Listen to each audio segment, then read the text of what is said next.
네, 안녕하세요. 성인을 위한 생활형 재무설계 강의를 시작하겠습니다. 이번 강의는 약 50분간 지금 계속될 것 같고요. 저희가 이제 저축에서 주식, 펀드, 그다음 보험, 연금, 그다음 부동산까지 다 말씀을 드려야 되는데 시간이 좀 제약이 되는 관계로 마지막 부분에 있는 부동산은 아마 일부만 이렇게 언급이 되고 강의가 종료가 될 수 있으니까 그 부분은 양해를 좀 부탁드리겠습니다. 원래 이 강의가 2시간 정도에서 4회차 강의, 총 8시간 정도 강의를 하는 과정이에요. 그래서 너무 시간이 약간 좀 촉박한 측면이 있죠. 시작을 할게요. 병원 진찰 시에 가장 무서운 것은 무엇인 것 같아요?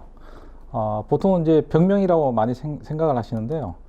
그 병명이 아닙니다. 보통 이제 의사들이 이제 너무 늦었다.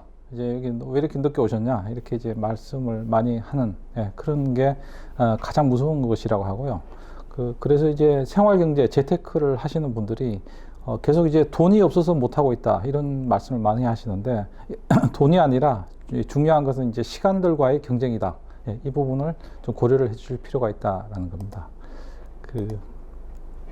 저 소개를 할게요. 저는 금융관계 이렇게 직장에 있었던 건 아닙니다. 처음에 이제 첫 직장을 LG전자에서 처음에 했고요. 해외 주재원 출신이었습니다. 그래서 이집트 카이로에서 한 4년 정도 주재원 생활을 했었고요.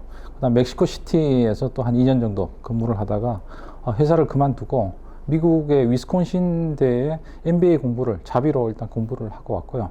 나와서 이제 다시 또 LG 디스플레이라는 회사에서 근무를 하다가 터키 이스탄불에서 또 주재원 생활을 4년 정도 했었습니다. 그리고 이따가 이제 한국에 들어오니까 당시에 이제 한국에 적당한 부서 내에 이제 일자리가 없는 관계로 한 1년 6개월을 이제 부서 보직이 없이 그냥 거의 방치되다시피 이렇게 했었죠. 그래서 그 시기에 이제 이 생활경제 재테크에 대해서 직접 제가 이제 투자를 해보고 실험을 해보고 해서 이러한 부분을 이제 다른 분들한테 같이 공유를 하면 좋겠다라는 생각으로 고민을 하게 되었고요. 그리고 LG를 그만두고는 외교부 산하의 국제기구가 있습니다. 한아세안센터라고요. 거기서 무역투자국 책임자로 한 2년 정도 더 근무를 하다가요. 최근에 이제 나와서 좀 생뚱맞지만 우리나라 한옥고택 관련해서 지금 사업을 좀 하고 있는 중입니다. 그게 제 경력이고요. 왜 이런 강의를 하게 됐냐 이렇게 여쭤보신 분들이 많더라고요. 그래서 보통 전통적인 재테크 방식, 그러니까 뭐 가계부를 이제 주는, 보통 이제 연말 되면 많이 이제 주고 있죠. 그래서 보통은 뭐 가계부를 쓰라, 그리고 뭐 아낀 것을 더 아껴라, 그리고 세 번째는 이제 평생 아끼며 살라. 이게 이제 전통적인 재테크 방식인데요. 이런 재테크 방식을 통해서 우리가 실질적으로 부를 축적을 할 수 있느냐, 우리 노후가 보장이 되느냐, 그렇지는 않습니다. 저희가 이제 아끼며 사는 것도 어느 정도 한계가 있죠. 그래서 이런 부분이 현대 사회하고 어떻게 맞지 않는지 그 부분에 대해서 좀 설명을 조금 드릴게요. 우리가 이제 태어나서 보통 뭐 초등학교에서 대학원까지 요즘 많이 다니까 18년 동안은 이제 학교 선생님 말씀을 많이 듣고 이제 생활을 했고요. 그 다음에 직장 들어가서는 보통 뭐 한 25년에서 30년 정도 보통 근무를 많이 하시죠. 그리고 퇴직 후에 또 한 30년 정도 있고, 저희가 이제 주체적으로 이렇게 자기 스스로 인생을 살아본 경험이 그렇게 많지는 않습니다. 왜냐하면 학교에서는 보통 짜여진 생활에서 저희가 같이 있고, 회사 들어가서도 보통 짜여진 시간대로 아침 출근해서 퇴근을 하는 시간이기 때문에 자기 스스로 자신의 노후, 자신의 재무 설계에 대해서 고민할 시간이 거의 없었다는 게 이게 가장 큰 문제죠. 그렇기 때문에 중장년 분들이 오셔가지고 이제 퇴직을 하는 시점에 어떻게 해야 될지 좀 막막해요. 누구도 가르쳐 주지 않는 이 재테크, 생활경제 재테크라는 게 바로 현실 앞으로 이렇게 저희한테 맡아드리게 되는 거죠. 그래서 재테크가 저희가 도대체 어떤 의미인가를 일단 말씀 한번 드려볼게요. 저희가 직장에 한 30년 다니면요, 직장에서 주는 월급들이 보통 생활비 플러스 알파 조금입니다.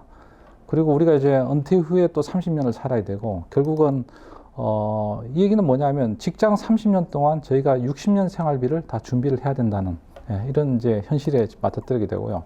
이 얘기를 다시 또 뒤집어서 보게 되면 우리가 30년 동안 50%를 추가로 마련을 해줘야 된다라는 게 가장 이제 큰 저희 고민이고요. 그래서 보통 분들이 이제 저축이나 주식, 펀드, 부동산 이렇게 많이 하시죠. 근데 이제 저축 같은 경우에는 저희가 현실적으로는 이게 장기적으로 제가 할 수가 없는 상황이에요. 왜냐하면 돈의 가치가 계속 우리나라는 떨어지고 있는 상황입니다. 왜냐하면 수출 주도국이기 때문에 화폐 가치가 하락해야지 우리나라의 경쟁력이 확보되는 이런 상황이고요.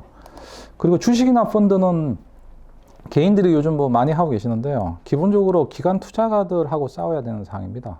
제가 개인이 어떻게 하든 기관 투자가들이 막대한 그 재정을 가지고 투입하는 데 대해서 저희가 어쩔 수 있는 방법이 없고요. 그리고 개인이 이기 힘든 시장이라는 거죠.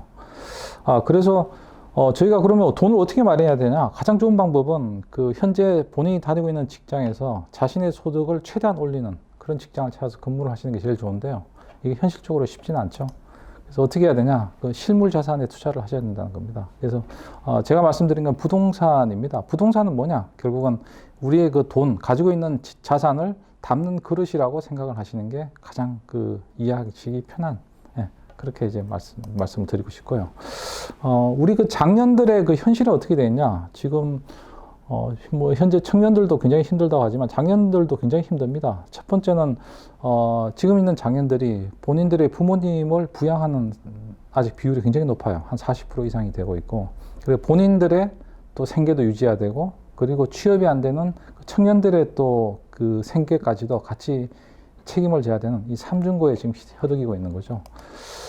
그래서 한국의 자영업 비중은 25%입니다. 대부분 뭐 50대 초반에 그 직장을 그만둬 가지고 본인 스스로 인건비를 그 확보하기 위해서 보통 이제 자영업을 많이 하시는데요. 이게 OECD 평균이 한 17% 정도 되니까 비중으로 봐서는 우리가 굉장히 높은 수준이죠. 그 한국의 자영업 탑5를 얼마 전에 그 통계를 나온 걸 봤는데요. 첫 번째가 치킨집이었습니다. 치킨집이 우리나라 5위로 한 3만 7천 곳 정도가 치킨집이 있고요. 4위가 편의점이에요. 그리고 3위는 교회입니다. 교회가 왜 이렇게 많아? 이렇게 생각을 하시는 분들이 많은데, 교회가 굉장히 많아요. 그 동네에 보면 이면도로 쪽에 보시면 건물들이 아직까지 그 굉장히 그 교회들이 많은 형태로 되어 있고요. 그 다음에 2위가 미용실입니다. 그 미용실도 지금 굉장히 많은 형태로 되어 있고, 그 다음 1위가 카페죠. 뭐 카페라는 게 이제 커피숍을 말씀드리는 건데요. 조그만 이제 커피숍들이 굉장히 많죠. 그 보통 이제 전문가들을 많이 이제 찾아서 저희가 그 상담을 하거나 뭐 자문을 받거나 이런 경우가 많이 있는데요. 그 제가 이제 재테크 공부를 하면서 궁금한 게, 왜 부동산 전문가들은 왜 강북에만 사느냐? 왜 이분들은 강남에 살지 않지? 이런 고민을 이제 해봤거든요. 그래서 제가 강의를 가서 그분들 여쭤봤어요. 왜 강북에 사세요? 그러니까 본인들도 강남이 그렇게 많이 오를 줄 몰랐다. 그런 말씀 하시더라고요. 결국은 전문가라는 분들이 미래에 대한 예측을 할 수 있는 분들이 아니고 현상을 가지고 분석하는 정도, 이렇게만 하시는 거고요. 그래서 우리가 보통 이제 전문가 그룹이라고 하는 그 펀드 매니저, 그리고 그 금융기관에 가서 보이는 전담 PB, 그 다음 파이낸셜 플래너, 그리고 공인중개사, 부동산에 계시는 이제 사장님들, 부동산 컨설턴트라고 하죠. 이분들이 전문가 그룹이냐? 전문가는 아닙니다. 이분들은 이제 그 프로세스에 대한 전문가일 뿐이고, 이분들이 미래를 예측하는 그런 전문가는 아니라는 거죠. 그래서 저희 그 재테크 하실 때도요, 이분들에게 미래를 이렇게 물어보시는 거는 별로 의미가 없는 행위가 아닌가 이렇게 생각이 되고요. 이분들은 그 프로세스에 대한 전문가다라고 이해를 해주시면 제일 좋을 것 같아요. 그래서 재무 설계를 하시면서 이제 또 한 가지 고민이 뭐냐면, 이 자녀들한테 뭘 해줘야 된다라는 이제 고민이 현실적인 고민인데요. 보통 이제 결혼을 하거나 뭐 이런 경우에 이제 집을 전세를 해주거나 아니면 주택을 사줘야 된다라는 이제 고민. 그것 때문에 노후가 지금 굉장히 어려운데요. 실질적으로 뭐 전세 자금 같은 경우에는 80%까지 대출이 있지만 상한선이 있지 않습니까? 보통 2억에서 뭐 5억까지 이렇게 돼 있고, 그 나머지 20%만큼을 일단 자금을 이제 마련을 해줘야 되고, 그리고 매매 같은 경우에는 40%까지밖에 대출이 안 됩니다. 그래서 60%만큼을 자기 자본으로 해야 되기 때문에 이 부분이 계속 이제 우리 중장년들이 가지고 있는 가장 큰 이제 고민이 되는 거죠. 보통 그 공무원들 같은 경우에는요, 60세 퇴직을 하시면요, 60세에 바로 퇴직하자마자 바로 연금이 나옵니다. 그 공무원 연금이 나오기 때문에 이분들은 거기서 재취업을 하든지 취업을 하지 않든지 간에 바로 노후 생활이 바로 연결이 돼 있고 불이치가 전혀 없어요. 그렇기 때문에 노후를 편안하게 별다른 고민 없이 이제 살 수가 있지만, 그 일반인들 같은 경우에는 보통 이런 프로세스를 가집니다. 50대 초반, 53세 정도에 이제 1차 퇴직을 하시죠. 그럼 그때 이제 자녀가 20대 초반입니다. 20대 초반인데 이때 이제 계속 집에서 놀 수가 없으니까 재취업을 하게 되는 거죠. 그러면서 이 자녀 나이는 20세에서 23세까지 되고 이때 굉장히 돈이 많이 들어가요. 그래서 본인의 수입은 작아지고 돈은 많이 들어가고 하니까 가지고 있는 자산을 일단 빼서 쓰는 거죠. 가장 쉬운 방법은 가지고 있는 집을 담보로 해서 대출을 일으켜서 그 돈으로 이제 생활을 하는 겁니다. 2년 정도 근무하시다 보면 다시 이제 퇴직을 하게 되고 2차 이제 직장에 취업을 하게 되는데 그런 경우에도 예전보다 더 낮은 급여에 또 직장에 들어가게 되고 그리고 3차 퇴직까지 이루어지고 결국 63세에 돼서 이제 보통 국민연금을 받게 되는 구조인데요. 결국은 한 10년 동안의 기간 동안에 본인이 가지고 있는 자산을 대부분 다 까먹게 돼요. 이게 중장년, 노후의 그 가난, 이제 빈곤, 뭐 이런 거하고 연결이 되는 이게 현실적인 이게 지금 프로세스입니다. 그래서 제가 달락달락마다 추천을 드리는데요. 일단은 그 중장년들이 재테크를 일단 하시는 것도 좋지만 재테크와 병행해서 작은 금액이라도 이 정기적인 수입원을 가지시는 게 좋다라고 말씀을 드리고 싶고요. 그리고 예전 다녔던 직장의 그 동료들보다는 이 친구나 지인과 항상 좀 대화를 하는, 그래서 좀 더 또 다양한 시각으로 보실 필요가 있다는 걸 말씀을 드리고요. 그 멘토는 어딘가에 있습니다. 누군가한테 그 좀 자문을 구하고자 하면 그분들이 흔쾌히 말씀을 해주세요. 그래서 그분들한테 멘토를 좀 찾아서 말씀을 해주시는 게 좋고요. 자녀하고도 재무 상황에 대해 항상 대화를 하셔야 됩니다. 제가 이제 뭐 가지고 있는 우리가 집안의 가계 사정이 이 정도라는 걸 설명을 항상 해주실 필요가 있고요. 그리고 자녀한테 돈을 빌려주시면 꼭 갚으라고 말씀하셔야 됩니다. 부모님 돈은 그냥 눈먼 돈이기 때문에 그냥 빌려가면 안 갚아도 된다고 하면 이게 부모와 자식 간의 이제 신뢰 관계가 깨지게 되고 점점 빌려주기가 힘든 상황이 자꾸 되는 거죠. 그래서 자녀한테 빌려주고 뭐 이자는 받지 않더라도 항상 원금에 대해서 꼭 갚으라고 얘기를 하는 게 필요하다라고 생각을 하고요. 다음에 이제 저축하고 주식 펀드에 대해서 말씀드릴게요. 요즘도 많은 분들이 그 재무 설계를 무료로 해준다는 곳에 많이 가세요. 근데 가보시면 뭐 무료 공짜가 뭐 그분들도 어떤 의도한 바가 있겠죠. 이제 보험회사가 이제 재무 설계를 해준다 그러면 보험 상품에 가입을 하라고 얘기를 하고 그리고 뭐 투자 증권 이런 데서 하는 펀드에 가입을 이제 하라고 얘기를 하고요. 세상에 무료란 건 좋은 게 거의 없습니다. 그래서 어떠한 의도를 가지고 있기 때문에 그 무료 자문을 하기 전에 항상 이분들의 의도가 뭔지를 생각을 하시고 같이 공감을 하시는 게 이제 필요하고요. 대부분 금융기관들이 이런 형태로 많이 이제 재무 설계의 그 구조를 가지고 상품 가입을 많이 권유를 해요. 그래서 이런 부분에 너무 쉽게 유혹에 빠지지 않았으면 하는 게 제 말씀입니다. 보통 이제 예전 그 농경시대 재테크 방식으로 본다면 뭐 절약을 많이 하면 언젠가 돈이 될 거다라고 하지만 이 절약을 하는 것 자체가 굉장히 그 인간관계의 피로도가 굉장히 하게 돼요. 왜냐하면 일단 외부 활동을 줄여야지 일단 절약이 되기 때문에 근데 이제 그렇게 해서 돈을 모을 수 있느냐? 모으기가 힘들어요. 왜냐하면 절약해서 제가 모으는 돈하고 물가 상승률이 훨씬 빨라요. 그렇기 때문에 돈을 모으는 것 자체가 저희가 현실적으로 재테크하는데 도움이 되지 않는다. 그래서 이거 어떻게 해야 되냐라는 게 이제 가장 큰 고민이죠.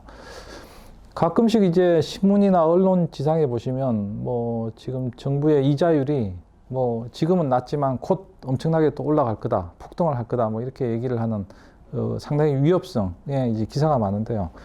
집에 계시면 보통 국민연금에서 그 추납보험금이라고 해서요. 추가 납부하는 뭐 국민연금 보험료를 하면서 저희가 88년부터 2020년까지 그 이자율에 대해서 이렇게 쭉 쓰고 있는 게 있어요. 이 표를 보시면 아시겠지만요.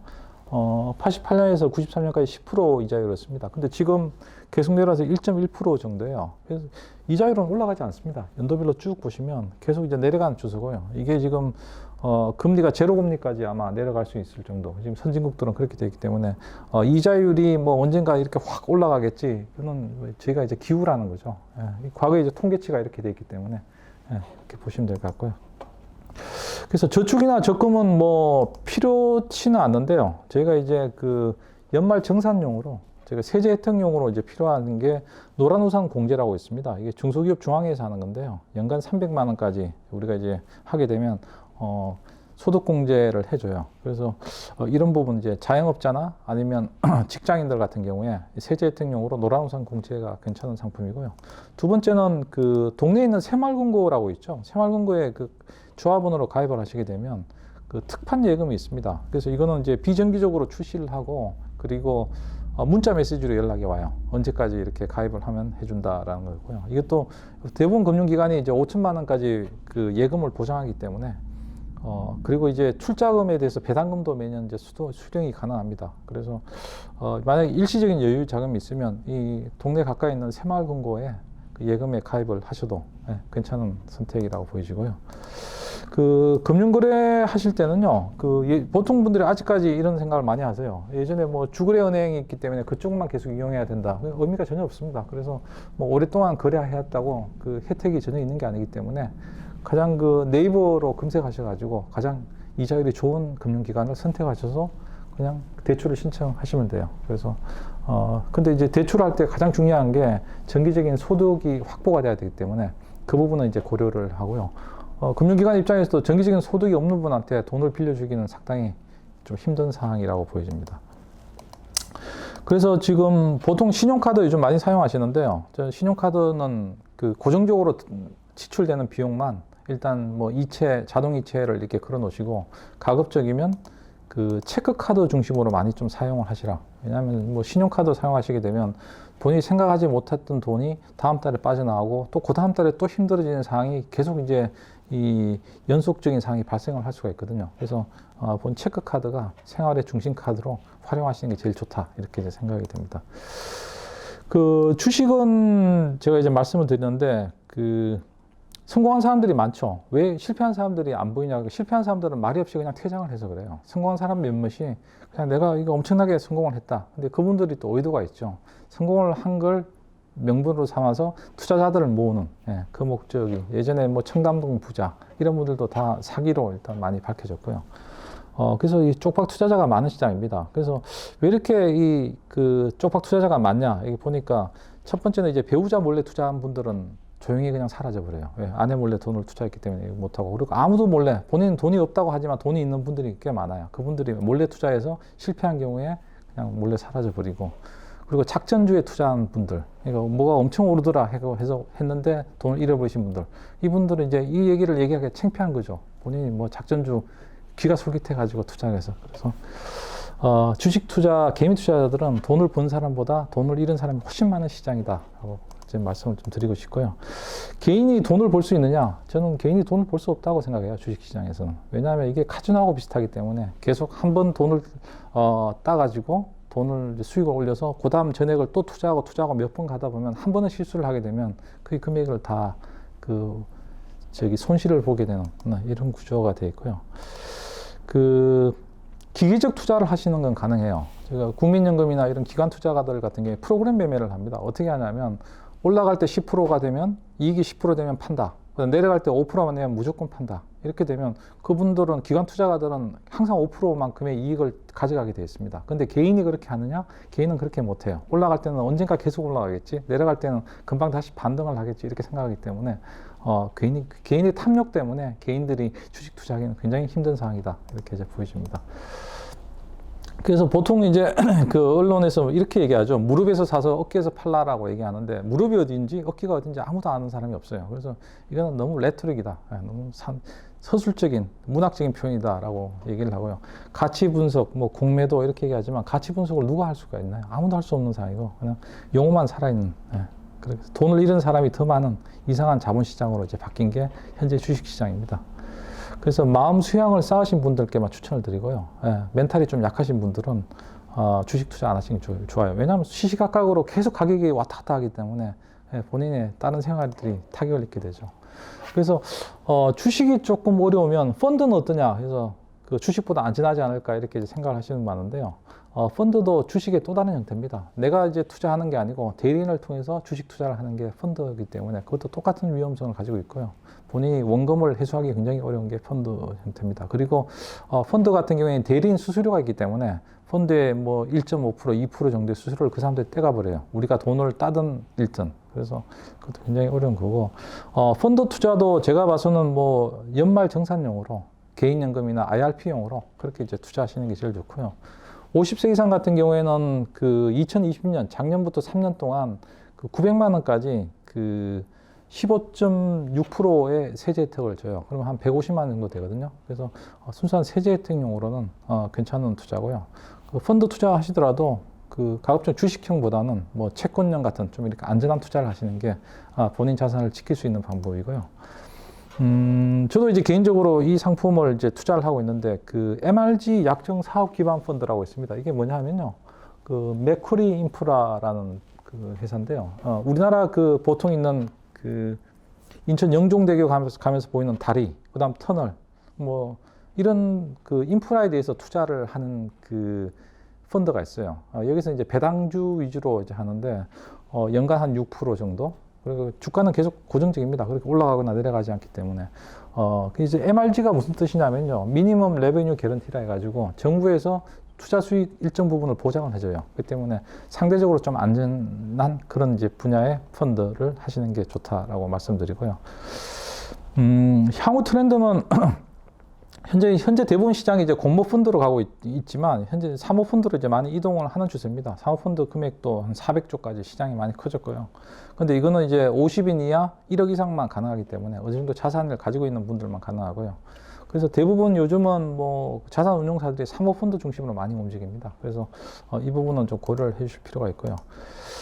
그래서 이 부분에 제가 이제 말씀드릴 사항은 목적 없는 절약은 금물이다. 그래서 삶이 피폐해집니다. 그래서 그냥 목적의식을 가지고 절약을 하시든지 뭔가 투자를 하는 방법을 보셔야지 그냥 단순히 절약만 하겠다라는 건 굉장히 어려운 상황이고요. 투자를 하시더라도 항상 물가 상승률을 생각을 좀 하셔야 돼요. 물가 상승률이 우리가 2.5%다, 3%다 이러면 그거를 해칭할 수 있는, 그걸 올라설 수 있는 그런 이제 그 물가 상승률을 좀 봐야 되고요. 본인이 알고 있는 금융 상품에만 투자를 하셔야 됩니다. 그 누가 좋더라, 뭐 누가 좋다, 뭐 작전주 이런 거는 굉장히 위험한 투자입니다. 그래서 본인이 공부하지 않은 자신이 없는 남에게 설명할 수 없는 그런 상품에 투자하는 건 굉장히 위험한 투자라고 이제 말씀을 드리고 싶고요. 그 보험에 대해서 이제 말씀을 드릴게요. 보험은 그 한자 그대로입니다. 위험을 담보하기 위해서 제가 이제 가입을 하는 게 보험이라고 하는데요. 근데 우리나라 이제 보험 상품은 위험 담보의 목적보다는 안정적인 노후 보장을 위한 자산 투자로 많이 변질을 하고 있습니다. 그래서 납입 후에 이제 보험 효과를 보기까지 장기간이 많이 이제 소요되는 이런 측면이 있고요. 우리나라의 그 보험들 대부분은 그 지인들이 부탁을 해서 보험을 가입하신 분들이 많아요. 그래서 뭐 이게 이 첫 단추가 잘못 끼워진 거죠. 그래서 이게 어떤 보험인지 아니면 어떤 내용인지 아니면 제대로 읽고 사인한 보험 상품이 없다는 거죠. 본인이 보험 상품을 몇 개 가지고 있는지도 제대로 아시는 분들이 그렇게 많지 않아요. 누가 그냥 부탁을 해서 많이 이제 사인을 하고 그리고 생활이 어려워지면 이제 보험 또 해약을 해버리는 이런 상황이 많이 있고요. 그래서 본인 가지고 있는 보험도 굉장히 많습니다. 보통 종신보험, 이제 변액보험, 교육보험, 안보험, CI보험, 자동차, 실손, 화재보험, 뭐 다양한 형태로 보통 한 5개, 6개씩 보통 한 가정에서 많이 가지고 있고요. 첫 단추가 잘못 끼워진 거죠. 근데 이렇게 이제 보험을 가입을 해서 보험료를 계속 납부를 하세요. 그렇지만 이 보험료를 납부하는 건 보험금을 받기 위한 목적인데 이 보험금을 받는 부분은 뭔가 좀 깨름칙해서 보험금을 잘 받지 않으신 분들이 많아요. 그래서 우리가 이제 기본적으로 보험에 가입하는 건 보험금을 받기 위해서다. 이거는 건전한 우리의 권리다라는 걸 항상 좀 인식을 하시는 게 좋고요. 보험은 지금 3가지 형태입니다. 보통 이제 사람을 통한 보험, 전문 컨설턴트를 위한 통한 보험이 있고요. 그다음 전화 가입 또는 이제 온라인을 통한 다이렉트 보험인데요. 다이렉트 보험이 요율은 굉장히 싸요. 그다음에 이제 전화 가입이 2번째로 싸고, 그다음에 제일 비싼 거는 이제 전문 컨설턴트, 보험 이제 대리인, 중개인을 통해서 하는 건데요. 제가 얼마 전에 이제 자동차 보험을 하나 가입을 해봤는데 차이가 많이 나더라고요. 온라인이 이게 한 100만 원이면 전화 가입이 150만 원, 전문 컨설턴트는 한 170만 원까지 올라가더라고요. 그래서 직접 온라인을 통해서 보험 가입하시는 게 굉장히 좋은 거고요. 보통 이제 가지고 계신 게 종신보험입니다. 종신보험은 이게 이제 사망을 전제로 한 보험이에요. 그러니까 이제 100세 시대가 되면서 이게 사망을 하지 않기 때문에 결국 이제 보험사한테 굉장히 유리한 보험으로 이제 바뀌었는데요. 이게 본인이 이제 100세, 뭐 90세 사망하게 되면 자식들도 60세가 되기 때문에 이 보험금을 받아서 이제 수혜를 받는 자녀분들이 굉장히 이제 노령화가 돼버린 거죠. 그래서 보통은 종신보험을 이제 가입을 제가 추천을 드리지 않고 그러니까 한 20년 한정 종신보험. 그러니까 본인이 젊은 시절에 갑작스럽게 사망을 하는 경우에 가족을 생계를 해줄 수 있는 그런 형태가 보험금이 많이 내려갑니다. 그래서 그런 보험 쪽으로 하시는 게 굉장히 좋다라고 이제 말씀을 드리고 싶고요. 그다음에 이제 변액보험이라고 있어요. 변액보험은 뭐냐면 그 보험회사에서 그 상품을 가지고 다양한 형태로 이제 투자를 하면서 이게 나중에 제가 수령하는 시점에 이게 보험금을 받든지 아니면 연금으로 받든지 이렇게 선택을 이제 할 수 있는 다양한 보험인데요. 이것도 보험 설계사의 수당이 굉장히 높아요. 그래서 지금 보험 설계사들이 변액보험을 많이 이제 추천을 하는데요. 가장 문제는 이겁니다. 저희가 이제 가입을 하고 돈을 넣게 되면 100만 원을 넣게 되면 한 10만 원에서 15만 원 정도는 사업비로서 공제를 해요. 공제하고 자녀 금액 기준에서 수익률을 계산하기 때문에 저희가 원금을 받기가 굉장히 힘든 보험회사가 좋은 아주 그 상품이라는 거죠. 그리고 뭐 연금을 전환할 수 있다라고 얘기하지만 연금을 전환하는 것도 연금 전환하는 시점의 이자율에 따라서 결정이 되기 때문에 저희가 요즘 뭐 이자율이 자꾸 뭐 1% 이하로 떨어지고 있으면 그 부분에 대해서 연금을 받기 때문에 그렇게 높지가 않아요. 그래서 현실적으로 별로 실익이 없는 보험이다라고 이제 생각이 되고요. 강남의 자산가들은 이런 보험을 많이 하세요. 종신보험, 변액보험을. 왜냐하면 자녀들이 이제 상속세 납부를 위해서 본인이 죽고 본인의 그 보험금을 수여하는 걸 자녀로 해가지고 상속세를 납부하는 그런 이제 자산가의 목적으로는 많이 이용을 하는 거죠.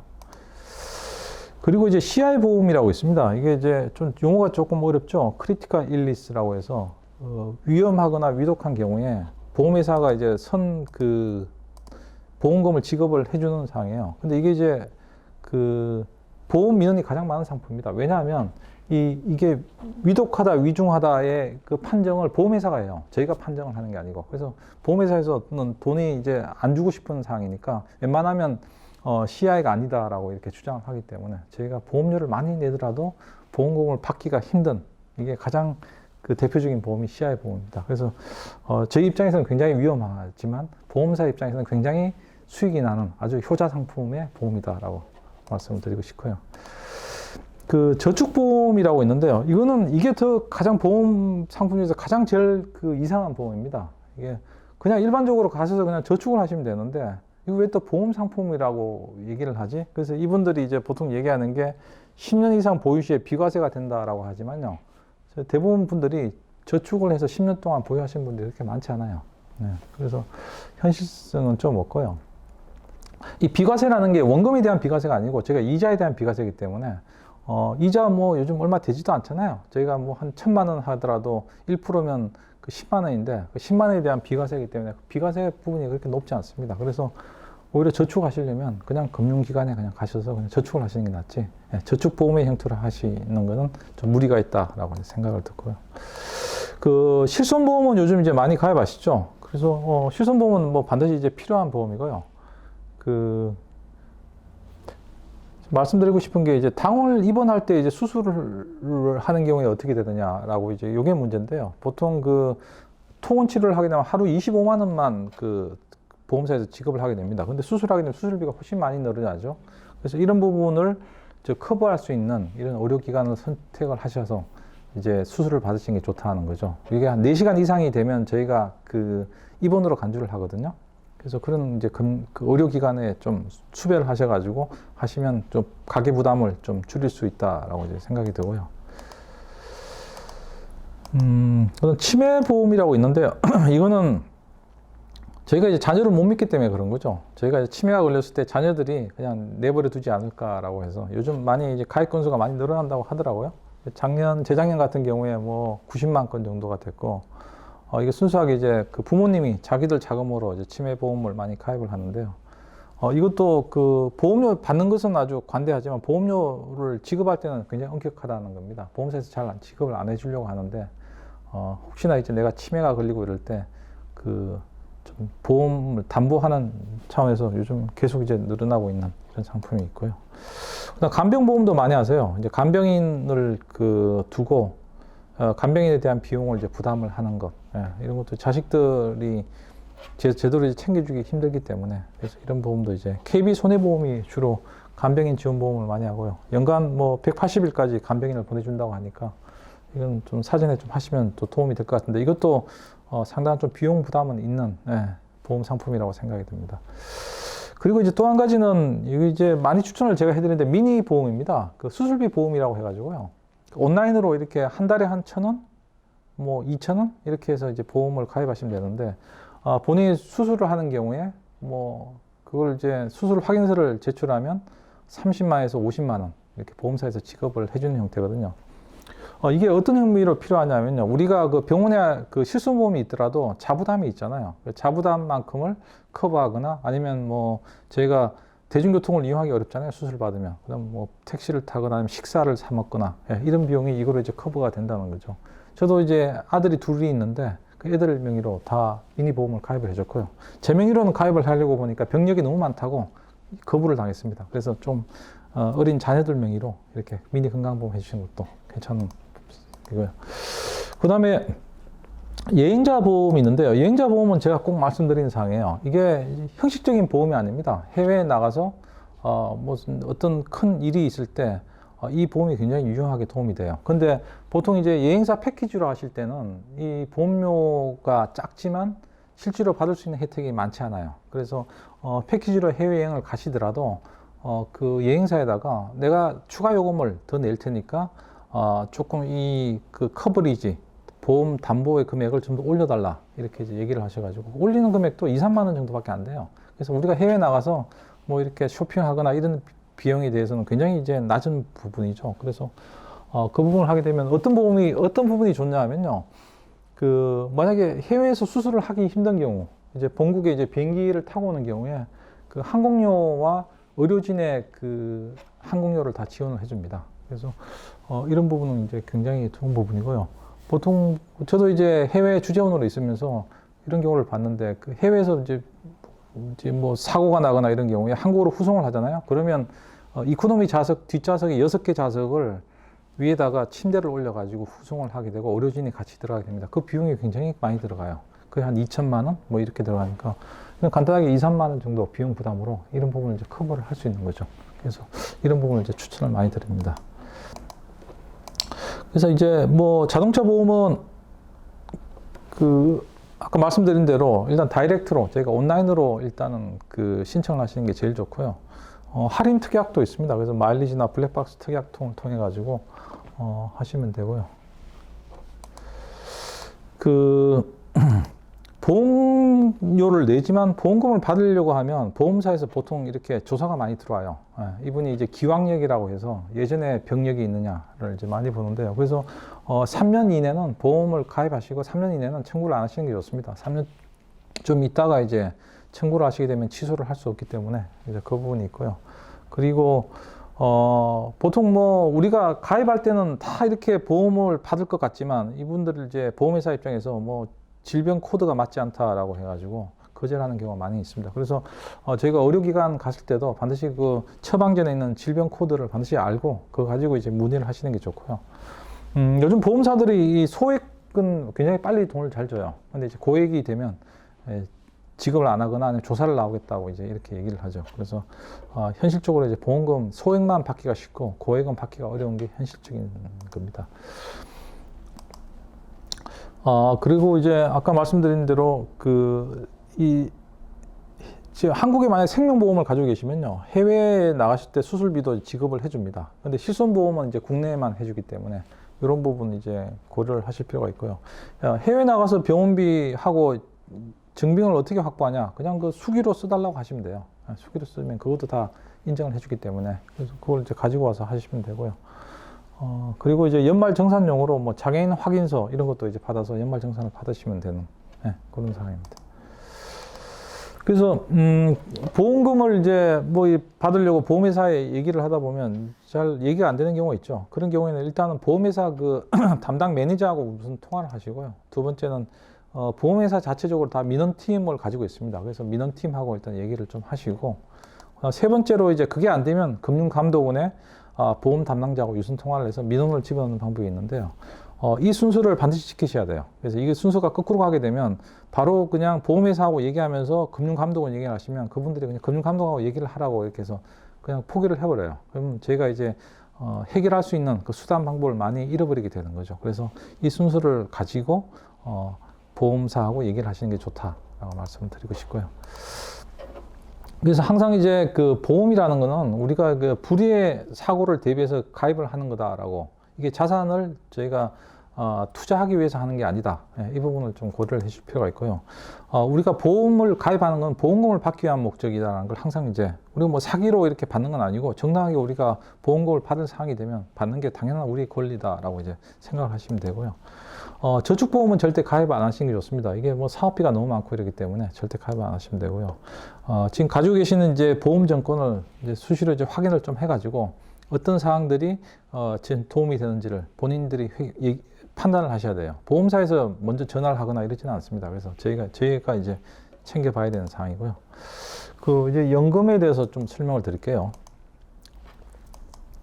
그 고려대 박유성 교수가 100세까지 우리가 살 수 있느냐, 가능성이 어느 정도냐라고 이제 했는데요. 여기 보시면 71년생 같은 경우에 68년생이나 거의 한 47% 남자들은 100세까지 살 수가 있다. 그리고 여자들은 49%까지 살 수가 있다. 이렇게 생각을 하기 때문에 저희가 뭐 요즘 상가집에 가더라도 요즘 돌아가신 분들이 80대 중반 분들이 많으니까 조금 지나면 뭐 90대, 그다음 100세 시대가 되겠죠. 근데 이게 100세까지 사는 게 중요한 게 아니고 100세까지 어떻게 이제 건강하게 사느냐. 예, 그게 이제 가장 중요한 포인트인데 현실적으로 이게 먼 훗날이 아닙니다. 저희가 이제 100세까지 살 수 있다라는 이런 상황이 되고요.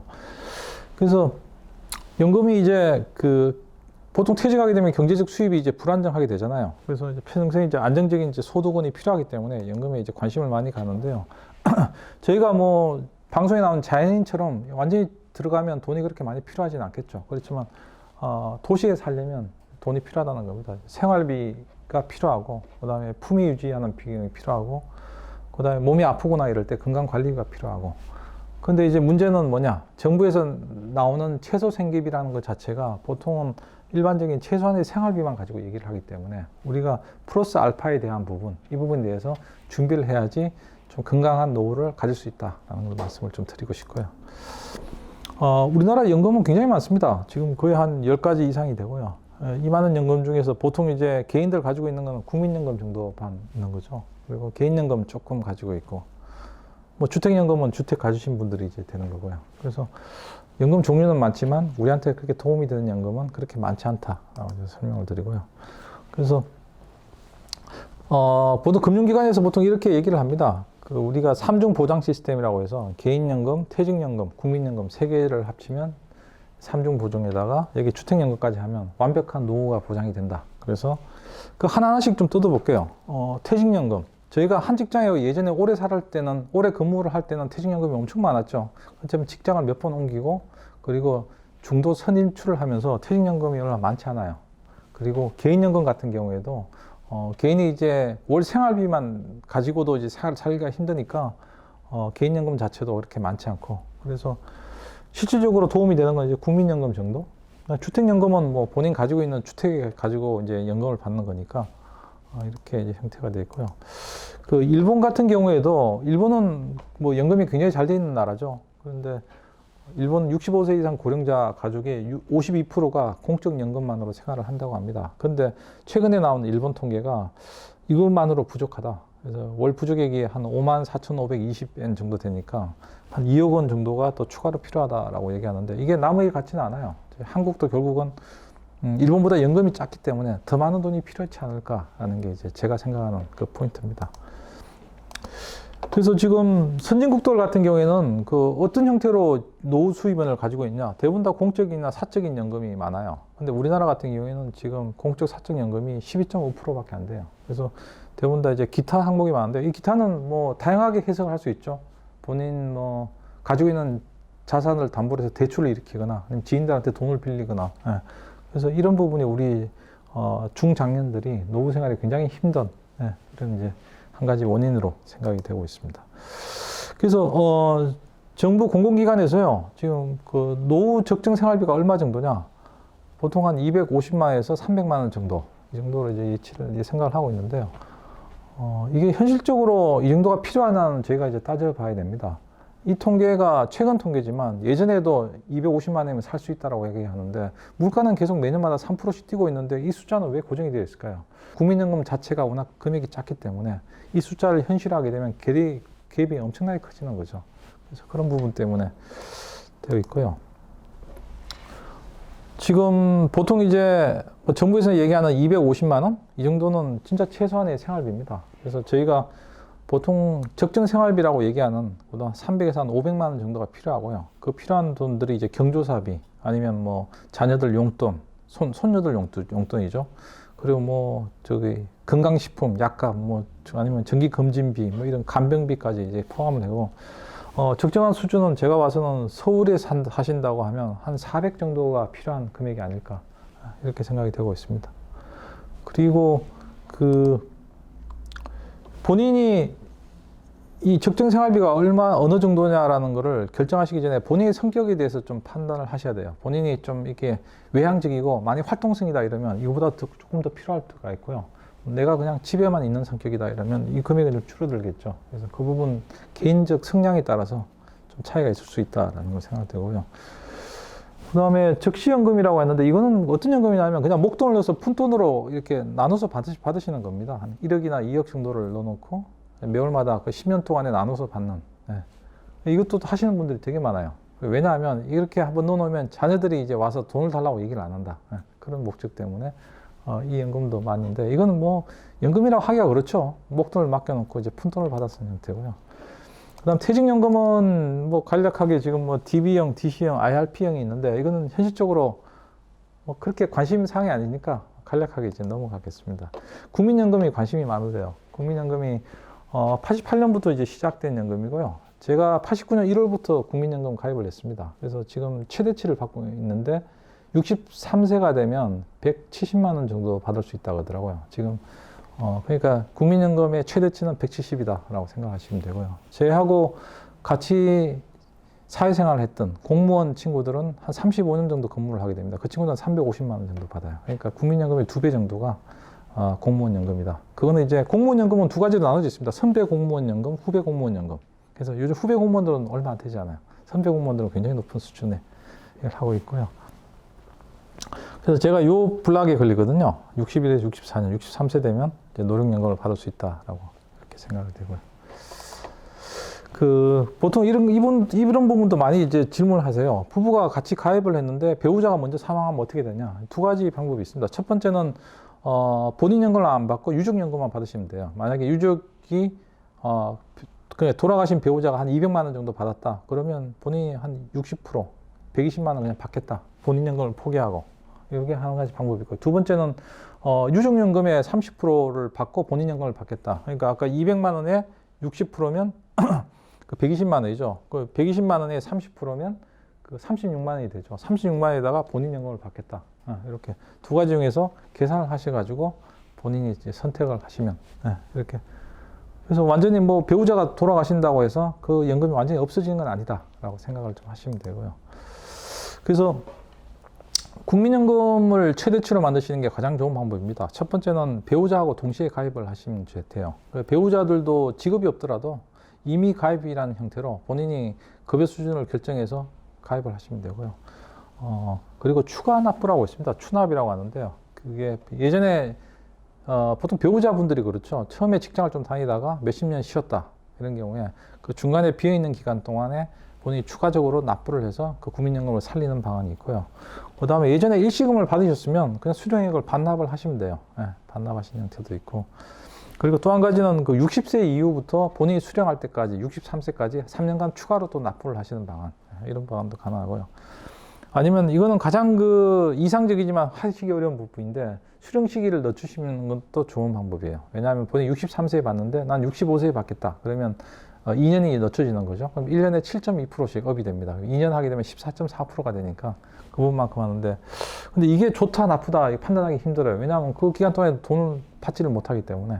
그래서 이거는 본인이 이제 선택을 좀 하시는 이런 부분이 됐고요. 국민연금 계속 불안한 기사가 났죠. 그렇지만 국민연금이 불안한데 이거 어떻게 해야 되냐? 국민연금이 불안할 정도면 사적연금은 더 불안한 상황입니다. 그래서 이게 우리가 가지고 있는 마지막 보루라고 믿을 만한 상품이라고 생각하시고 국민연금을 가입하시는 게 좋고요. 연기금이 2057년 되면 고갈되지 않냐 이렇게 얘기하지만, 우리나라가 세계에서 세 번째로 연기금이 많은 나라예요. 그래서 일본, 노르웨이, 한국이니까 아직까지 그 재정 상태는 충분하다라고 생각을 되고요. 우리 현재 있는 중장년층들은 연금을 받으시는데 큰 문제가 없다고 보여집니다. 그렇지만 우리 자녀분들이 세대에는 우리가 예상했던 금액보다 상당히 작은 금액으로 받을 우려가 있다라는 게 이제 가장 제가 이제 우려하는 사항이고요. 다음은 이제 주택연금입니다. 주택연금도 요즘 관심 가지신 분들이 많은데요. 보통 이게 공시가격 9억 원 이하까지는 가능하거든요. 공시가격 9억 원이면 보통 한 13억 정도 주택에 대해서 주택연금을 받을 수 있고요. 평생연금을 받으시는 겁니다. 그래서 부부 중 한 명만 만 55세를 초과하시면 주택연금 신청을 하실 수가 있고요. 이게 이제 전제 조건이 뭐냐면 직접 거주를 하셔야 됩니다. 본인이 이제 전세를 주고 그 집에 주택연금을 받겠다. 이건 안 되는 거죠. 그래서 거주를 하셔야 되는 거고, 그 배우자가 일단 사망을 하더라도 그 남아있는 배우자는 계속 그 집에 거주를 할 수 있기 때문에 이게 굉장히 독특한 형식의 그 금융상품이에요. 보통은 그 상품을 활용하면서 우리가 돈을 받을 수 있는 게 거의 없습니다. 보통은 뭐 주식이나 펀드 이런 건 다 팔아야 되고 그렇게 해야 수익을 얻는 건데, 이거는 그 상품을 가지고 있으면서 우리가 이제 혜택을 누릴 수 있는, 왜냐하면 정부에서 보증을 하기 때문에 이런 상품이 가능한 거죠. 그래서 이게 가장 좋은 상품이고요. 주택연금은 지금 아까 말씀드린 대로 한 9억 원까지 받을 수 있고요. 보통 65세 정도에 받으시면 225만 원을 받을 수 있고, 70세 정도 되면 270만 원인데, 이게 계산하기가 조금 외우시기 힘드시잖아요. 이렇게 보시면 됩니다. 65세 되면 주택가격의 3%를 받을 수 있다, 연간으로. 그 다음에 70세는 3.5%를 받을 수 있다. 그렇게 쉽게 계산하시면 본인 가지고 있는 주택 기준해 가지고 계산을 할 수 있고요. 근데 이거는 그 한 가지 문제가 뭐냐면, 중도에 해약을 하게 되면 이 해약에는 비용이 많이 들어가요. 왜냐하면 이게 결국은 우리가 집을 담보로 해서 대출을 받는 형태로 이게 주택연금이 이루어지기 때문에, 이제 해지를 할 때는 그동안에 받았던 대출 이자, 우리가 돈을 안 내고 있었던 대출 이자에 대해서 일시적으로 납부를 해야 됩니다. 그래서 그런 부분 이제 고려를 하셔야 되고요. 근데 보증료 같은 경우에도 우리가 다시 또 돌려줘야 되고, 처음에 가입하실 때는 좀 생각을 좀 해보셔야 되는 부분이 있습니다. 중도 해지는 좀 불리함이 있다라고 생각이 되고요. 그 물가 상승률 보전이 이건 좀 어려운 상품이에요. 아까 국민연금 같은 경우에는 저희가 이제 연금을 받게 되면 매년마다 2% 이렇게 2.5%씩 계속 올라갑니다. 근데 주택연금 같은 경우에는 한번 저희가 계약하는 시점에 225만 원이라고 이렇게 픽스를 시켜놓으면 이게 평생 동안 225만 원만 돼요. 그래서 물가 상승률 보전이 안 되지만, 첫 번째는 집을 가지고 있으면 자녀들이 와서 이게 집을 담보로 돈을 좀 빌려달라 이런 요구를 안 하게 되니까 이 부모님들이 안전하게 노후 생활을 할 수 있는 측면이 있고요. 그럼 이게 정부에서 보증하는 상품입니다. 그렇기 때문에 민간이 운영하는 부분에 비해서는 상당히 좀 안정적으로 신뢰성이 높은 상품이라고 보여지고요. 그리고 주택 가격이 내려갈 때도 그 위협 요인이 그렇게 많지 않아요. 왜냐하면 처음에 계약했던 금액만큼이 그대로 유지가 되기 때문에.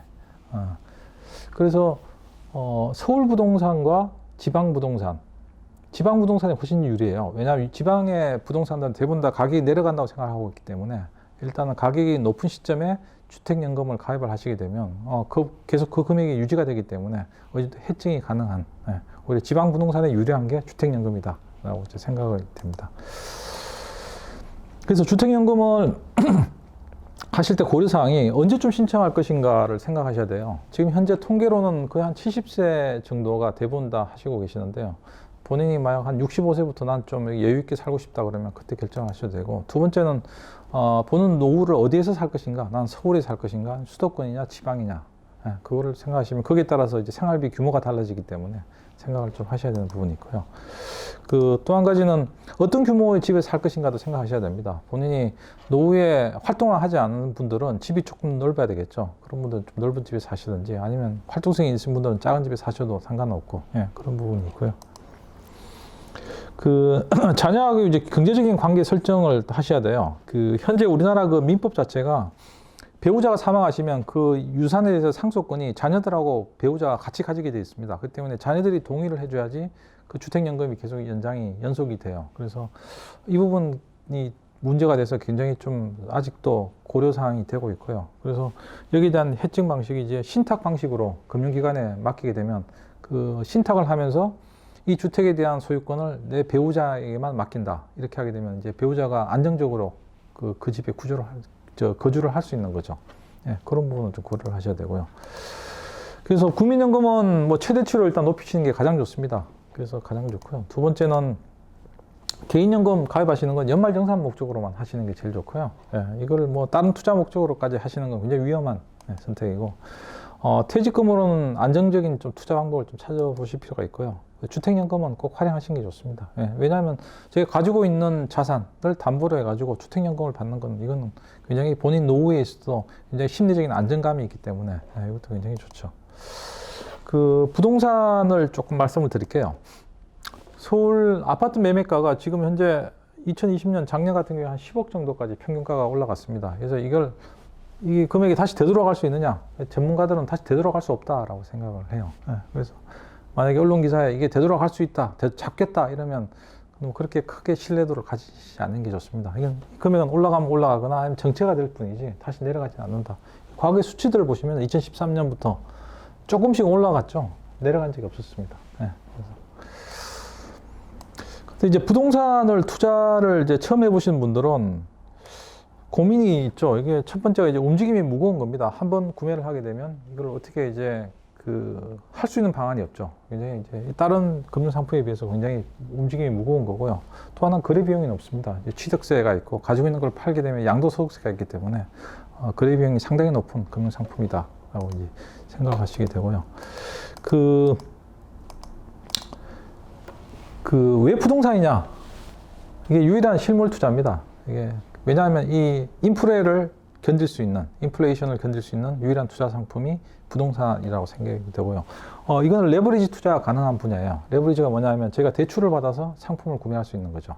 일반적인 다른 금융 상품들은 대출을 받아서 구매를 할 수가 없어요. 그래서 이게 굉장히 독특한 거고요. 보통은 사람들 이런 얘기 많이 하죠.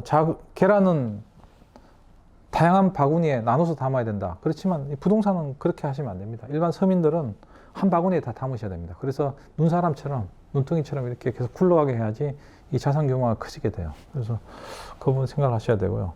내려가기도 내려가죠. 그렇지만 올라가는 폭이 훨씬 크기 때문에 이게 부동산이 필요한 거고요. 그래서, 보통 이제 한 40대, 50대 분들은 월세 수입을 너무 이렇게 많이 고집을 하시게 되면 이 자산 가치 자체가 올라가지 않아요. 그래서 본인이 월세 수입을 할 거냐 아니면 자산 가치 상승 쪽으로 갈 거냐 이거를 본인이 판단을 하셔야 되는데 보통 한 60대 중반 이때부터 이제 월세 수입 쪽을 많이 생각을 하시더라고요. 그래서 그 부분은 이제 본인이 판단을 하시면 될 것 같아요. 우리나라 총 가구 수는 지금 2천만 가구입니다. 그래서 가구당 2.6명이 되는 거죠. 그러니까 한 가구에 애가 한 명이 없는 거예요. 지금 부부 기준으로 본다면. 독신 가구도 많기 때문에. 그래서 서울에는 지금 한 50% 정도가 주택을 보유를 하고 있고요. 전국의 시도 중에서 유일하게 50% 이하, 자가 보유가 50% 이하인 지자체가 서울입니다. 그래서 서울은 집이 부족한 상황이고요. 서울 주택 중에서도 아파트 비중이 40% 정도밖에 안 돼요. 그러니까 60%가 단독이나 다세대 빌라 이런 데 계시는데요. 이게 이제 왜 아파트가 자꾸 선호가 있냐면 빌라에 사시는 분은 아파트로 가려고 그러는데 아파트에 사시는 분들은 빌라로 가시려고 안 해요. 그렇기 때문에 한번 돌아서면 다시 돌아가지 않는다. 그렇기 때문에 아파트 수요가 계속 늘어나고 있다. 이렇게 생각을 하시면 될 것 같아요. 부동산 예측을 하시면서 보통 정부 정책을 비판만 하시는데 정부 정책을 이렇게 자세히 주시를 하실 필요는 있어요. 제가 몇 년 전부터 계속 세종시를 지켜봐라. 세종시가 가격이 엄청 오를 거다 하는데 가장 최근에 보면 우리나라에서 가장 많이 오른 도시가 세종시인데요. 세종시만 보실 게 아니라 판교를 보셔야 됩니다. 왜냐하면 세종시가 행정도시지만 대부분 다 이제 애들이 학교에 다니는 나이가 되면은 주말 부부를 많이 하세요. 예, 일주일 주말에 갔다가 주말에 돌아오고 이렇게 하는데 세종시에서 가장 가까운 가장 살기 좋은 도시가 판교입니다. 그래서 판교도 지금 많이 올랐고요. 실질적으로 제가 세종시 가서 판교까지 가보니까 1시간 반이면 와요. 그러니까 주말에 금요일 저녁에 오는데 그렇게 불편함이 없는 거죠. 그리고 세종시는 이 정부에서 의도적으로 행정도시로 만들기 때문에 정책을 위반하는 공무원들이 본인들의 거주 환경을, 생활 환경을 편리하게 하기 위해서 각종 지원들이 모두 다 투입이 되는 도시입니다. 그렇기 때문에 인프라가 굉장히 좋은, 그리고 청년, 기본적인 인구들의 연령도 아주 낮고요. 평균 연령이 37세 정도밖에 안 되기 때문에 역동적인 도시죠. 집을 고를 때 강남하고 강북 주민들이 서로 다른 방향을 보고 있어요. 강남 주민들은 이제 학군을 많이 보세요. 근데 강북 주민들은 이게 돈이 될까? 재테크를 많이 이제 보시는 상황이고요. 이걸 뭐 어느 쪽이 뭐 좋다 나쁘다 이렇게 생각을 할 수는 없지만, 제가 말씀드린 건 전세 수요가 많은 곳이 이 매매 수요도 많아진다. 예. 왜냐하면 전세는 기본적으로 실거주하는 목적이거든요. 그래서 전세 거래가 잦은 지역을 만약에 사신다고 하면, 투자하신다고 하면 그런 쪽이 유망하다라는 걸 제가 이제 원론적인 수준으로 말씀을 좀 드리고 싶고요. 요즘 언론에 보면 뭐 수도권 집값, 그 다음에 전국 집값인데, 그렇게 보시면 저희가 판단을 하기 힘들어요. 그래서 서울에 있는 서울의 집값만 보셔야 된다는 게 가장 큰 포인트고요. 왜냐하면 서울하고 전국은 상향 방향으로 많이 움직이고 있습니다. 서울은 많이 올라가지만 지방은 또 내려가고, 평균을 내면 거의 뭐 움직이지 없다, 뭐 이렇게 얘기가 되고 있고요. 서울의 투자 매력도는 여전합니다. 왜냐하면 신축 아파트 가격이 더 올라가고, 지금 뭐 제가 서대문구 살고 있지만 저희 동네 오래된 구축 아파트 대비해서 신축 아파트가 가격이 50%가 차이 나요. 저희가 오래된 아파트가 10억이면 새로운 아파트는 15억입니다. 그래서 신축 아파트에 대한 수요는 굉장하다라는 걸 말씀을 좀 드리고 싶고요. 서울의 집값이 올라가는 거는 뭐 몇 가지 이제 이 로직이 있는데요. 집값이 올라가고 이제 분양가가 또 높아지고, 다시 이게 또 시세로 굳어지면서 다시 또 가격이 또 올라가고, 계속 이제 순환이 지금 되고 있는 상황이고요. 현재 이제 돈이 워낙 많이 이제 풀려가지고 지금 저금리 때문에 돼 있고, 최근에 뭐 집값이 많이 오른 이유를 돈이 너무 많다. 왜 돈이 많냐? 해외로 못 나가서 돈이 국내에만 있기 때문에 돈이 많다. 이런 분석도 있어요. 그래서 그것도 어떻게 보면 또 상당히 또 합리적인 분석이 아닐까. 해외 나가서 여행도 하고 명품도 사시는 분들이 국내에서 어디 여행을 갈 수가 없고 이러니까 돈들이 지금 많이 되고, 서울은 지금 정부에서 재개발 재건축을 많이 막고 있어가지고 아파트 공급이 그렇게 많지 않습니다. 그래서 희소성 때문에 가격이 오를 수밖에 없는 상황이고요. 주택도 결국은 뭐 수요와 공급의 시장이기 때문에 공급이 줄어들고 수요가 많아지면 가격이 오를 수밖에 없는, 단순 논리에서 시작이 되는 게 서울 아파트고요. 서울 아파트 매년 9천 가구 지금 부족한 상태입니다. 이게 통계치고요. 여기 보시면 전체 주택으로 보면 공급이 훨씬 많죠. 그렇지만 단독 다가구 빌라들이 많아지고요. 아파트는 아직까지 그 수요에 비해서 공급이 얼마 되지 않아요. 9천 세대가 지금 부족한 형태로 되어 있기 때문에, 재개발 재건축 지역에 가보시면 대부분 집들이 비어있는 집들이 많아요. 일찍 나가버리고. 그런 집들도 정부 통계로는 다 살 수 있는 집으로 되어 있지만 실질적으로는 살 수 없는 집들, 이런 집들이 많기 때문에, 그래서 그걸 이제 생각을 좀 하시면 되고요. 이거는 이제 서울의 투기하고 투기 과열 지역이고, 그 다음 조정 대상 지역입니다. 여기 한강을 중심으로 해서 빨간 지역. 그러니까 이제 정부에서 발표한 이 투기 지역, 요 지역에 투기를 하라고 이제 이런 색깔로 이제 한 거죠. 그래서 투자는 뭐 옛날 조선시대에 우리 백길로 다녔던 요 길에 투자하시는 게 가장 좋은데, 이게 가격이 많이 올라가지고, 이게 안 되면 그 뒷길, 그 다음에 그 다음 길, 이렇게 해서 투자를 하시면 되는 것 같고요. 그래서 투자 이제 패러다임을 바뀌어야 됩니다. 우리가 열심히 모아서 투자를 한다, 그렇게 하시면 안 되고요. 이제 투자 후에 갚아 나간다. 투자를 일단 하고 그 대출을 갚아 나가는 게 이 돈의 가치가 떨어지는 걸 해칭할 수 있는 방안이다, 이렇게 생각할 수 있고요. 인구가 줄어들지 않냐 이렇게 생각을 하시는데, 인구보다는 가구 수가 또 늘어나고 있습니다. 왜냐하면 1인 가구가 많아지기 때문에. 현재 정부 통계도 보시면요, 가구 수는 계속 이제 늘어나고 있죠. 2040년까지. 그래서 가구 수요가 늘어나면, 그리고 이 주택에 대한 수요가 많아지고, 싱글이 보통 보시면 청년들만 싱글로 보시는데 이혼하는 세대들이 자꾸 많아져요. 그래서 이혼하신 분들도 자기 집이 또 필요하기 때문에 또 이 수요가 또 많아지고 있고요. 그래서 미래를 보셔야 됩니다. 부동산 투자하실 때 내가 뭐 가지고 있는 돈이 얼마 있기 때문에 요것만 투자하겠다, 이렇게 보시면 안 되고요. 기본적으로 이제 전철하고 가까운 쪽, 이제 정부에서 이제 통계치는 역세권이라면 역에서 350m 거리를 역세권이라 하거든요. 그래서 그 가까운 지역들, 마을버스를 타지 않는 지역들에 투자를 하시는 게 좋고요. 내가 살고 싶은 곳이 좋은 지역이 아니고 남이 살고 싶은 곳이 좋은 지역입니다. 그래서 거래가 잦은 부동산이 많이 오르기 때문에 남이 살고 싶은 부동산을 고르셔야 되는 게 중요하고요. 내가 투자한 곳의 대체 가능성을 보셔야 됩니다. 내가 살고 있는 이 아파트 단지에 대체할 수 있는 게 있느냐? 없다 그러면 그거는 굉장히 좋은 투자지인데요.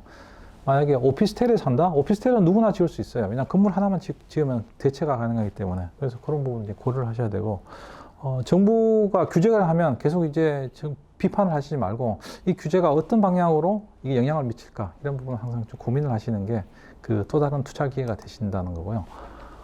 재개발 정비 사업 절차가 복잡합니다. 이게 구역에서 세워지기까지 10년 이상이 걸려요. 그래서 이거는 시간과의 싸움입니다. 그렇기 때문에 안전한 투자가 되는 거죠. 이게 너무 단기간에 돈을 벌 수 있는 것은 위험한 투자입니다. 그래서 보통 요즘 이제 주택 재개발 쪽으로 많이 이제 투자를 하시고 있고요. 그 매입에서 보유, 매도까지 세금은 엄청 많죠. 여기 보시면 뭐 양도할 때 양도소득세가 제일 이제 크게 부담이 되고, 가지고 계시면 뭐 재산세나 종부세도 많이 부담이 되시는 거고, 그래서 이 세금을 피해 나갈 수 있는 이런 부분이 이 부동산 투자의 가장 큰 키포인트입니다. 그래서 보통 이제 가까운 본인이 투자하시고 싶은 지역이 있으면요, 그 동네 이제 부동산 중개업소들을 몇 군데 가보시고 항상 좀 좋은 관계를 유지하고 본인이 실제로 투자하겠다는 그 강력한 이미지를 좀 어필을 하셔야 돼요. 그러면서 빈손으로 가시지 말고 뭐 비타 500이라도 한 박스 가져가시면 좋은 이미지를 가질 수 있고, 그분한테 다시 이제 연락이 오는, 진지하게 시리어스하게 하신다는 부분이 있고요. 그리고 마이너스 대출을 가지고 계시면 바로 계약이 가능하도록 계약금을 항상 좀 준비를 하시는 게 좋고요. 매도자 평판은 굉장히 중요합니다. 뭐 물건을 사실 때 그분이 믿을 만한 사람인지 믿지 못할 사람이면 나중에 항상 문제가 생겨요. 그래서 그런 부분이 있고, 중개업소는 이분들은 거래 전문가입니다. 투자 전문가가 아닙니다. 그래서 이분들한테 뭐 이 투자가 좋은 투자냐 이렇게 물어보시는 건 그냥 미장원 가서 머리를 잘라야 되냐, 그럼 다 잘라야 된다고 얘기하는 거와 똑같은 얘기예요. 그래서 이분들은 그냥 거래에 대한 전문가다라고 생각을 하시는 게 좋고요. 가장 좋은 방법은 계속 1세대 1주택 형태로 비과세를 받아서 살고 옮겨가고 하는 형태가 가장 좋은 형태입니다. 그렇지만 현실적으로 어려우면 뭐 자녀들 명의로 이렇게 바꿔주셔도 되고요. 그래서 그런 부분에서 세제 문제를 좀 회피할 수 있는 이런 방안이 굉장히 중요하고요. 그래서 이제 재테크 하시는 분들은 어떻게 해야 되냐? 일단 본인이 먼저 공부를 하셔야 돼요. 발로 공부하셔야 됩니다. 가까운 동네, 본인이 생각하는 동네에 일단 가셔가지고 일단 중개업소 몇 군데 둘러보세요. 재개발이 어디가 있고 이게 투자 가치가 있는지 이걸 한번 확인을 해보시고요. 일단 집이 없으면 집을 사세요. 일단 어떤 형태든 대출을 받아서 집을 사시고, 집값이 이제 매년마다 올라가거든요. 올라가면 그걸 또 담보로 해서 대출을 또 일으키셔가지고 이제 하시면 되고요. 그래서 대출에 대해서 너무 이렇게 부담감을 가지시는 분이 많은데, 우리가 투자를 위한 대출은 그냥 그 투자의 비용이다라고 생각을 하시고요. 이 투자에 대한 이자도 우리의 비용이다라고 생각을 하시는 거고, 그리고 아는 곳에 투자하셔야 됩니다. 누가 좋다 이렇게 얘기해서 투자하는 건 계속 후회가 되고 본인 자기 확신이 없기 때문에 힘든 싸움이 돼요. 그리고 한번 투자하시면 한동안 잊으시는 게 좋아요. 이게 왜냐하면 이 부동산이라는 게 금방 오늘 투자했다고 내일 금방 수익이 나는 게 아니거든요. 보통 몇 년이 걸리는 사업이기 때문에 하시는 게 좋고요. 이제 거의 마지막 장으로 가고 있는데, 이게 뭐냐면요, 우리나라 M1 통화량이라고 해서 우리나라 유동성입니다. 돈이 얼마나 많이 풀렸냐. 그러니까 보시면 1993년부터 2017년까지 꾸준히 계속 통화량은 늘어나고 있어요. 이 늘어나는 수준만큼 아파트 가격도 올라가고 있습니다. 결국은 아파트의 가격이 정부가 돈을 풀어가고 있는 그 통화량에 비례해 가지고 그걸 해지하기 위한 방법으로 계속 가격이 올라가고 있다, 이렇게 보시면 돼요. 그래서 만약 정부에서 통화량을 줄이겠다, 장기적으로 그렇게 되면 내려갈 수 있겠죠. 그렇지만 정부에서 줄이기는 쉽지 않아요. 통화량이 계속 늘어나고 있는 상황이기 때문에 아파트 가격은 계속 올라간다, 이렇게 생각을 하시면 되고요. 이제 본격적으로 대출을 받으셔서 투자를 하시는 게 제일 좋고요. 가지고 있는 돈이 없기 때문에. 그리고 조그만 투자라도 먼저 한번 시험을 해보시고, 두 번째 투자는 점점 이제 전문가다운 생각을 하실 수가 있고, 계란 한 바구니에 담으셔야 됩니다. 이걸 잠깐 나눠서 담게 되면 뭐 저축에도 투자하고 펀드도 투자하고 그다음에 다양하게 투자하시면 나중에 돈이 안 돼요. 그래서 한 가지만 투자를 하시면 되고, 투자는 시간하고 열정, 돈이 삼위일체입니다. 그래서 반드시 이 부분을 이제 고려를 하시면 되고, 본인이 투자한 거에 대해서 확신을 가지셔야 돼요. 그래야지 완전한 투자를 하실 수가 있고, 오늘 시간이 조금 지났지만 이 성인을 위한 생활형 재무설계 강의는 이것으로 마치겠습니다. 감사합니다.